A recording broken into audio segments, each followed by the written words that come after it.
Desde principios del siglo XX ha habido numerosas desapariciones y muertes inexplicables en parques nacionales y áreas silvestres. Y ante la ausencia de explicaciones razonables, la atención se ha centrado en la posibilidad de que estos incidentes puedan estar relacionados con un homínido bípedo grande parecido a un simio, comúnmente conocido como pie grande o Sasquatch. En este video examinaremos una serie de muertes y desapariciones no resueltas que parecen coincidir con características de posibles ataques de animales o secuestros por una criatura aún no identificada. Cierra con llave las puertas, apaga las luces y vamos a empezar.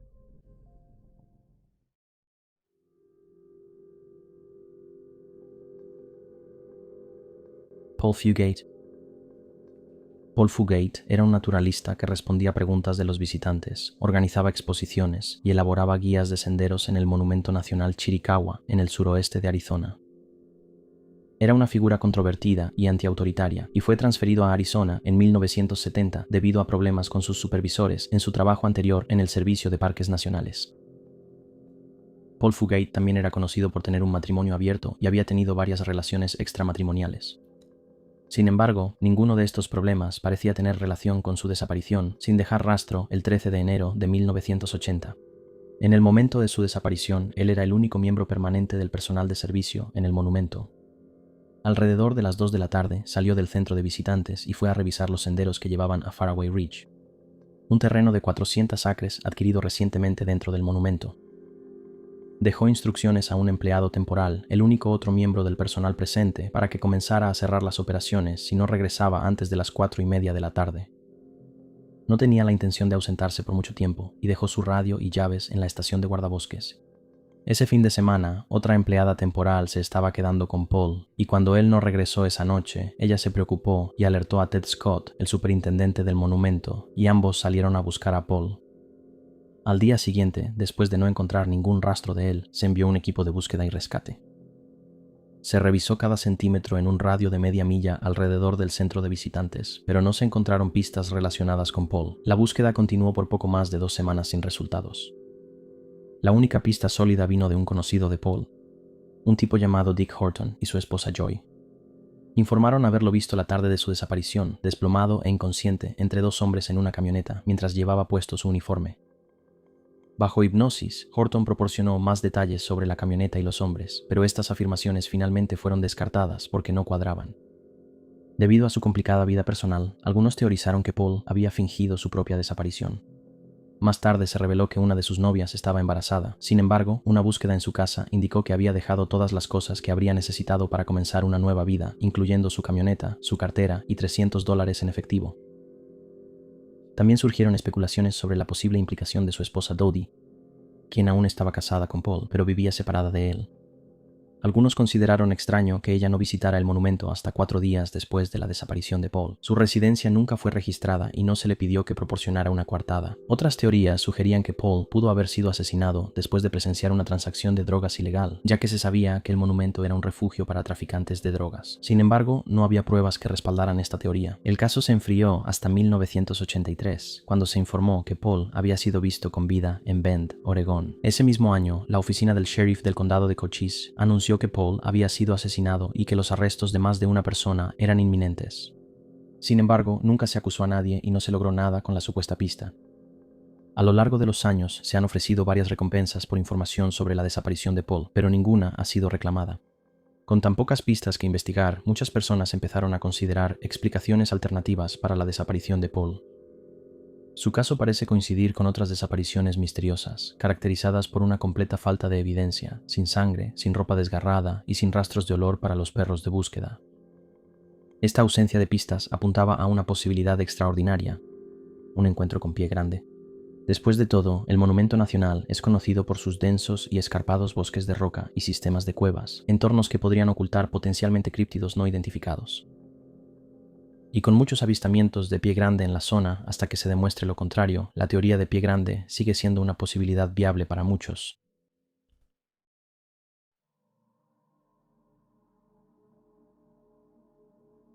Albert Ostman.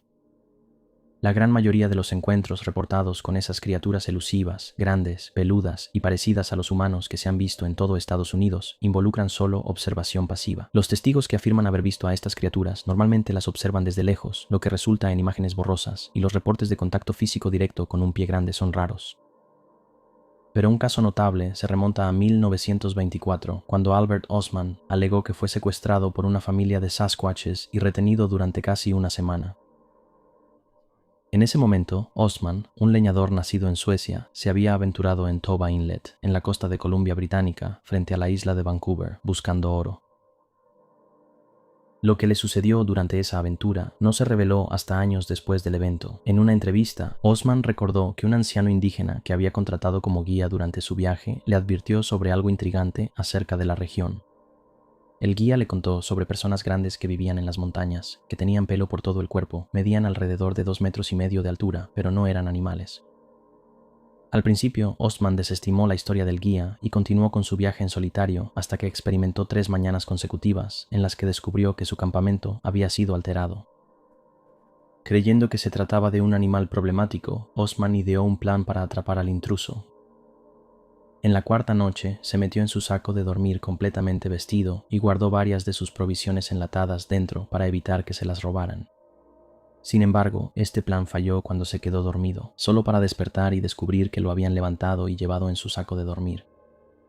Incapaz de liberarse, lo movieron arriba y abajo por colinas y a través del bosque durante 3 horas. Finalmente, lo colocaron en el suelo justo cuando amanecía, y fue entonces cuando vio por primera vez a sus captores, una familia de Sasquatches. Los describió como una familia, un anciano, una anciana y 2 jóvenes, un niño y una niña. Ostman relató que el niño y la niña parecían tenerme miedo.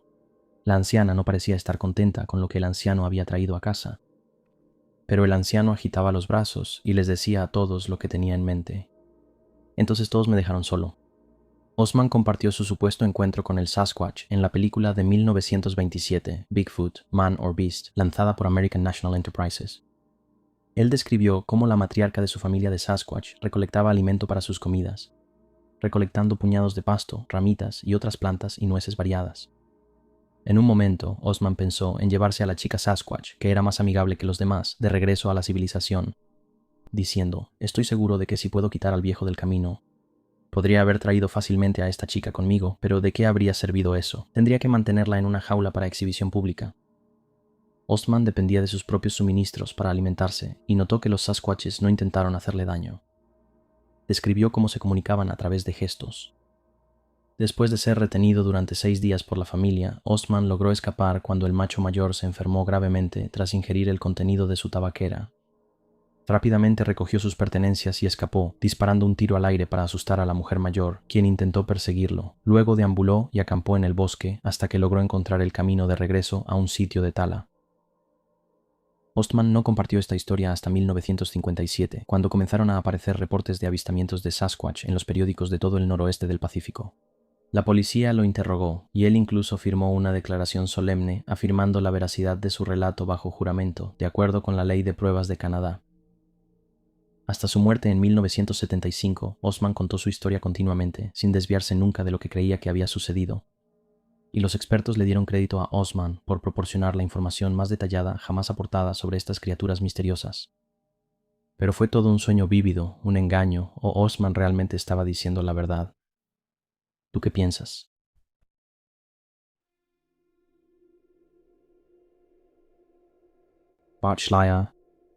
Bart Schleyer no era un aventurero común y corriente. Era un científico capacitado que trabajó para el proyecto de recuperación del oso grizzly en el Parque Nacional de Yellowstone durante los años 80, antes de mudarse a Alaska.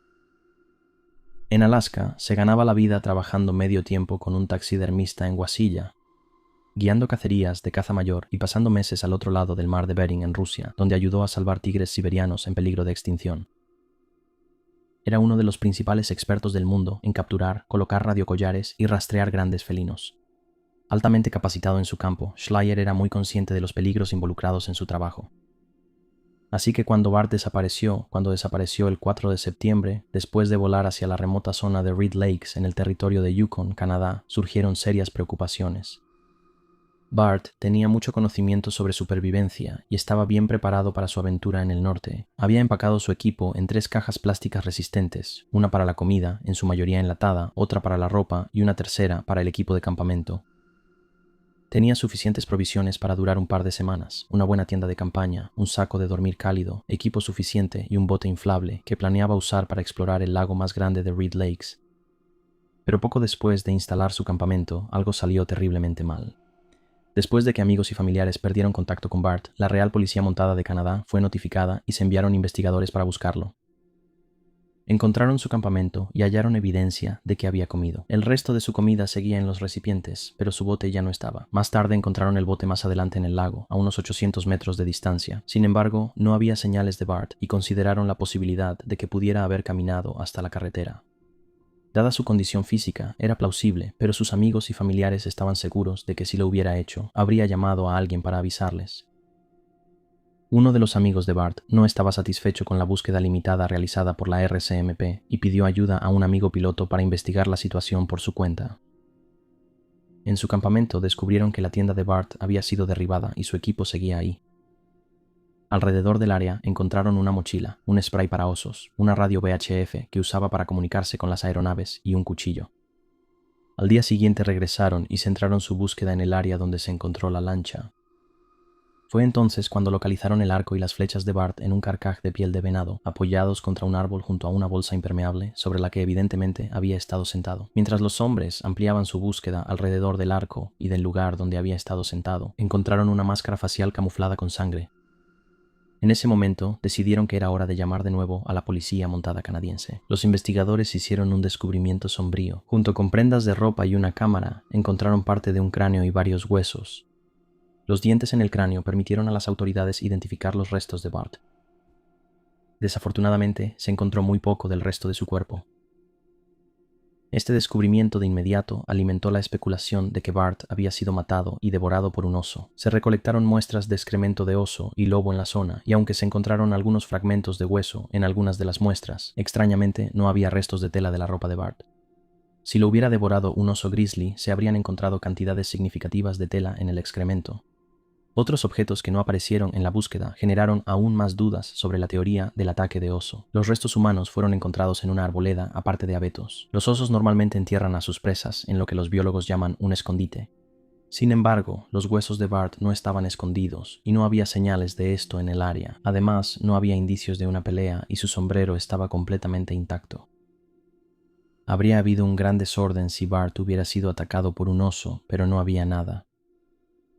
Se consideraron otras teorías, incluida la posibilidad de un ataque de lobo, aunque esos incidentes son extremadamente raros y no había pruebas que lo respaldaran. Otra posibilidad era que pudo haber muerto de forma natural y que su cuerpo fuera posteriormente devorado por animales. Sin embargo, esto parecía poco probable dado el excelente estado físico de Bart. Lo que hace que este caso sea tan inquietante, y porque muchos señalaron a Pie Grande, es que no había señales de lucha ni evidencia de un ataque de depredador y nada que apuntara a una explicación convencional. Sin embargo, un detalle destacó más que los demás. Su cráneo había sido aplastado con lo que los investigadores describieron como una fuerza increíble.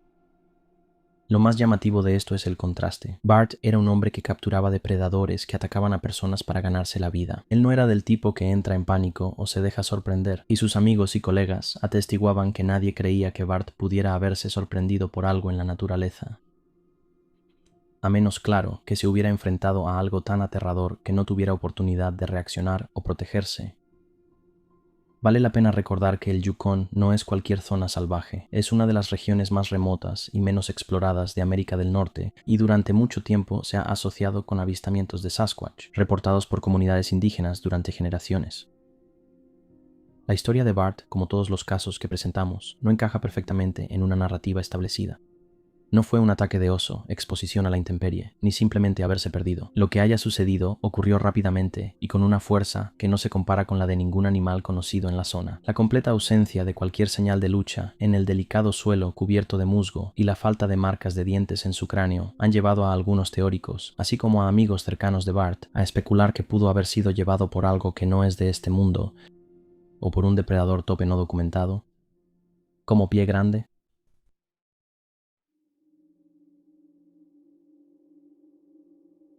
Dennis Martin. No podíamos hacer esta lista sin mencionar la desconcertante desaparición de Dennis Martin, de 6 años, quien desapareció el 4 de junio de 1969 mientras estaba de campamento con su familia en el Parque Nacional de las Grandes Montañas Humeantes en Tennessee. La familia Martin era de Knoxville, pero cada día del padre, Dennis, acompañado por su padre, abuelo y hermano mayor, visitaba el parque por unos días. Ese fin de semana hicieron la caminata desde Cades Cove hasta Russell Field, donde acamparon durante la noche. Al día siguiente viajaron a Spence Field, cerca del Sendero de los Apalaches, y planeaban pasar la noche allí. Pero todo cambió cuando Denise desapareció repentinamente alrededor de las 4:30 de la tarde. Su padre William lo vio por última vez corriendo hacia los arbustos para jugar a las escondidas.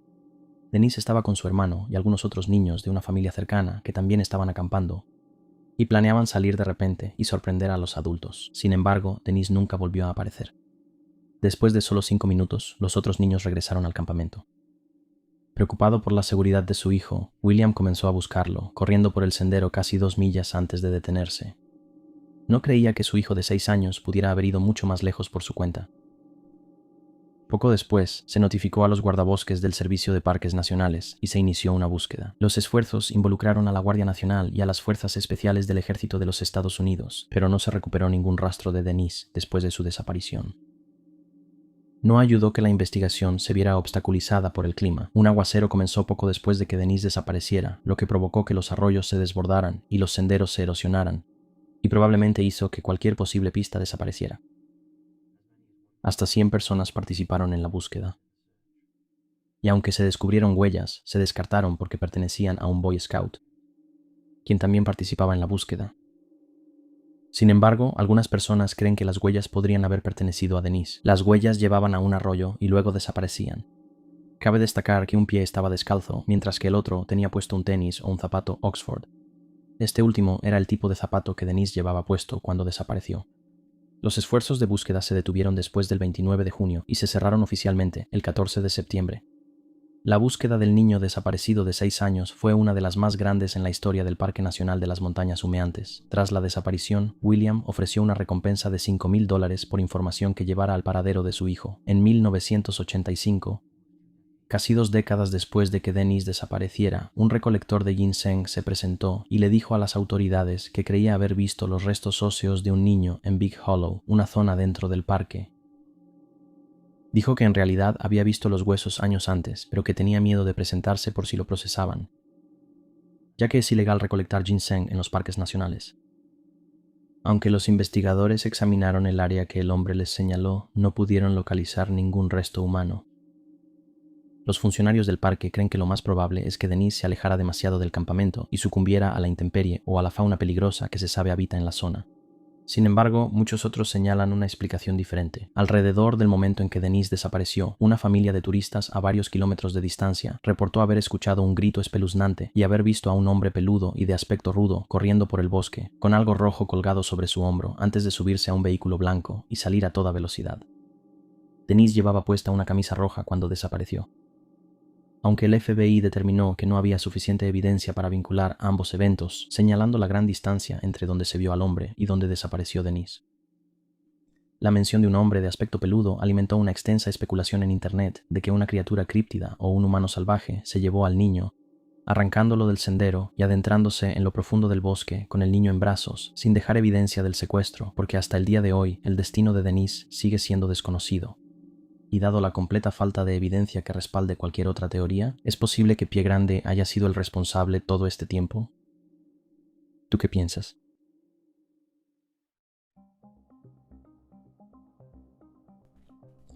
Danny Philippides. En un día nevado de febrero de 2018, el bombero canadiense Danny Philippides desapareció de una pista de esquí en Nueva York y misteriosamente reapareció 6 días después en un aeropuerto de California, sin ningún recuerdo de cómo recorrió 800 kilómetros a través del país. Ahora, quizá te preguntes cómo se relaciona esto con Pie Grande, pero te lo vamos a contar. El 7 de febrero, Danny estaba disfrutando lo que debía ser un día normal en las pistas. El bombero de 49 años de Toronto había viajado a Whiteface Mountain en Lake Placid, Nueva York, para su viaje anual de esquí con sus compañeros de trabajo. Como esquiador experimentado, él esperaba con ansias esta tradición anual. Esa tarde, la mayoría de sus amigos decidió dar por terminado el día alrededor de las 2:30 de la tarde debido al deterioro de las condiciones climáticas. Sin embargo, Danny quería aprovechar para hacer un par de bajadas más antes de regresar y les dijo a sus amigos que los alcanzaría después. Sin embargo, cuando no regresó, la preocupación aumentó rápidamente. Una búsqueda en la zona encontró sus esquís, junto con sus botas, pasaporte, identificación y llaves del auto, pero no había rastro de él. Se lanzó de inmediato una operación de búsqueda masiva. Pero a pesar de que la zona estaba concurrida, nadie recordaba haber visto a Danny, y la cantidad de nieve caída hacía casi imposible que pudiera recorrer alguna distancia a pie. Durante 6 largos días, la búsqueda continuó sin éxito. No se descubrió ni un solo rastro de Danny. No huellas, no ropa y ninguna evidencia de que él hubiera estado alguna vez en esa montaña. Las autoridades empezaron a temer lo peor, creyendo que si todavía estaba en la montaña, probablemente no sobreviviría. Pero entonces sucedió algo imposible. 6 días después de su desaparición, la esposa de Danny recibió una llamada telefónica. La voz al otro lado de la línea sonaba aturdida y confundida, pero ella la reconoció de inmediato. Era su esposo desaparecido. La llamada fue rastreada hasta un área de autos de alquiler en el Aeropuerto Internacional de Sacramento, en California, a más de 100 millas de donde Danny había desaparecido. Las autoridades lo encontraron solo, todavía con la misma ropa de esquí con la que había desaparecido. Parecía físicamente ileso, pero claramente estaba desorientado y confundido. Cuando los investigadores le preguntaron sobre su desaparición, no tenía ningún recuerdo de cómo había viajado de Nueva York a California. Lo único que podía recordar era que un camión de carga lo había dejado en algún lugar de Sacramento. Después de eso, recordó que sintió la necesidad de cortarse el cabello antes de comprar un iPhone para llamar a su esposa. No podía recordar al conductor del camión ni cómo era el camión. Los investigadores examinaron minuciosamente cada aspecto de su historia en busca de pistas que pudieran explicar su desaparición y su viaje a través del país. No encontraron nada sospechoso y sus registros médicos no revelaron antecedentes de problemas de salud mental ni problemas psicológicos. Los exámenes físicos no encontraron evidencia de un trauma lo suficientemente significativo como para causar una pérdida de memoria tan extensa. Los llamados al público para obtener información sobre el viaje de Danny no dieron resultados y el misterio de dónde había estado sigue sin estar claro. Hasta el día de hoy sigue completamente sin resolver. El caso atrajo considerable atención de personas que intentaban explicar su viaje imposible. Algunos propusieron que había experimentado algún tipo de teletransportación espontánea y que su recuerdo del camión era el intento de su cerebro de crear una explicación lógica para un evento imposible. Otros sugieren que fue abducido por seres extraterrestres y que el camión que recordaba en realidad era una nave espacial. El caso sigue siendo una de las desapariciones y regresos más desconcertantes de la historia reciente. Cada explicación lógica se desmorona al examinarla más de cerca, dejando a los investigadores y al público preguntándose qué sucedió realmente durante esos 6 días perdidos. Con esto en mente, volvemos a la posibilidad de que Danny fuera secuestrado por Pie Grande o alguna otra criatura desconocida y que la experiencia fue tan traumática que se borró de su memoria. Esto puede parecer exagerado, pero en todos los casos que hemos discutido hoy, sin otras pistas que seguir, pensar fuera de lo convencional podría ser la única manera de resolver estos misterios. Aunque esta definitivamente está fuera de lo convencional, se llama la teoría del viaje en el tiempo de Pie Grande. Algunos sugieren que Pie Grande puede moverse a través de la realidad mediante portales y líneas de tiempo alternativas, lo que explica por qué las criaturas desaparecen sin dejar huellas físicas ni restos corporales. Hay cientos de historias y relatos, similares a las que mencionamos hoy, que no encajan en ninguna categoría. Ahora, si me hubieras preguntado hace 10 años qué pensaba de esta teoría, nunca lo habría creído. Pero dado lo que sabemos sobre el mundo en este momento, ¿realmente es descabellado pensar que Pie Grande podría ser una criatura mítica interplanetaria? ¿Qué piensan ustedes? Les recomiendo a todos que salgan a caminar por el bosque hoy o mañana si pueden, pensando en Pie Grande. Gracias por ver y como siempre, nos vemos la próxima vez.